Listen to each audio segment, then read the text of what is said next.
Psixologlarning deyishicha, bu 3 xil xotinlarning ajrashish nisbati eng yuqori. Bu odamning ham xo'shalandirdi, hamda qayg'u hasrat qo'ydi. Bu balki muhabbatning eng cho'ng sehr kuchi bo'lishi mumkin. U xuddi bir qizil ipga o'xshash, nurg'unlagan va ayollarning qalblarini tutashtirib, ba'zida hasaldek shirin lazzat bag'ishlaydi. Ba'zida ko'ngilni yerim qilib, yoshlar oqizadi. Lekin garchi shundoq bo'lgan taqdirdami, yanala nurg'un kishilar muhabbatga intiladi. Muhabbat garchi go'zal bir tuyg'u bo'lsa-mu, ammo uning to'y turmushi bilan zo'r farqi bor. To'y turmushiga qadam qo'ygandan keyin ilgirki romantiklik va she'rliklar tugaydi. Buning o'rnini turmushdagi un, yog', guruch, may degandek turmush halakchilari egallaydi. Bu vaqtda siz tadrijiy holda ilgirki qo'l tutishib bir umr hamrohlikda tutishni o'ylagan har kishida osmon zamin o'zgarish paydo bo'lganligini bayqaysiz. Bunisi tabiiy, chunki u o'tashga tegishli rol borgan sari ko'paydi.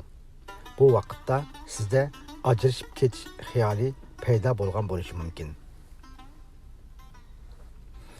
Xotinlarning ajrashib ketish sababi har turli bo'ladi. Lekin ziyorat qilib tekshirish natijasida bayqalishicha, ko'plagan sabablar ichida belgilik umumlashgan masalalar mavjud bo'lib, tuvandagi 3 xil xotinlarning ajrashib ketish nisbati umumyuzlik yuqori bo'ladi ekan.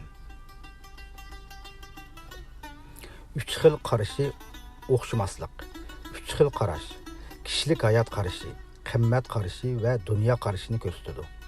Mayli to'y turmushida bo'lsin yoki odatdagi kunlik turmushda bo'lsin, siz hamisha 3 xil qarashi o'xshash kishilarning nihoyatda inoq o'tadiganligini, 3 xil qarashi o'xshamaydigan kishilarning bo'lsa, gapi bir yerdan chiqmayla, asalla ziddiyatlashib qoladiganligini bayqaylarsiz. To'y turmushida texmi shundoq bo'lib, xotin ikkalarning birga o'tadigan vaqti eng uzun bo'ladi. Bundaq ahvolda agar 3 xil qarashi o'xshash bo'lmasa, har qaysi jihatlarda hamisha ixtilof ko'rilib, jidal majra tabiiylar ko'payib qoladi. Agar bundaq ahvol uzun davomlashsa, xotin o'tirsidagi muhabbatga cho'qim ta'sir etadi. Xarakter mijozda farq cho'ng. Nurg'un kishilar to'y qilib bir uyga kirgan ayol ikkalarning mijoz xarakteri bir-birini to'liqlaydigan bo'lishi kerak deb qaraydi. Masalan, agar siz xarakteringiz kuchli odam bo'lsangiz, cho'qim ig'ir besiq odamdan birini tepishingiz kerak. Agar siz jimg'ur bo'lsangiz, cho'qim so'zman odamdan birini tepishingiz kerak deganlarga o'xshash. Amaliyotda bu bir xato qarash. Ikki odamning xarakter mijozida bak cho'ng farq bor bo'lsa, osonla masala ko'rib, aksicha unum shakllantiradi. Shunga eng yaxshisi mijozi o'zinikiga o'xshab ketadigan odam topgan yaxshi.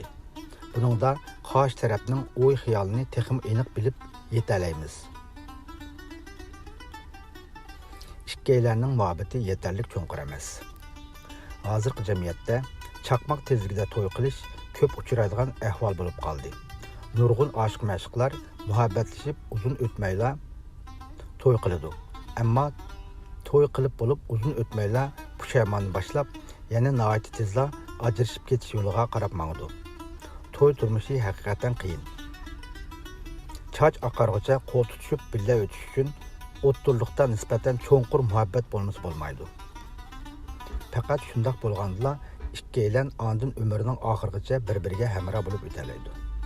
Agar reallikdagi sizning to'y turmushingizmi bundaq masalalarga duch kelgan bo'lsa, hamda siz to'y turmushingizdan voz kechishni xohlamasangiz, undaqda masalani vaqtida hal qilishingiz kerak. Xotinlar o'tirsidagi masalalarni hamisha keyinga so'rab, vaqtida bir taraf qilmaslik yaxshi emas. To'y turmushi ikki odamning ishi. Ikki taraf o'rtaq kuch chiqarib, qamdash lozim bo'ladi.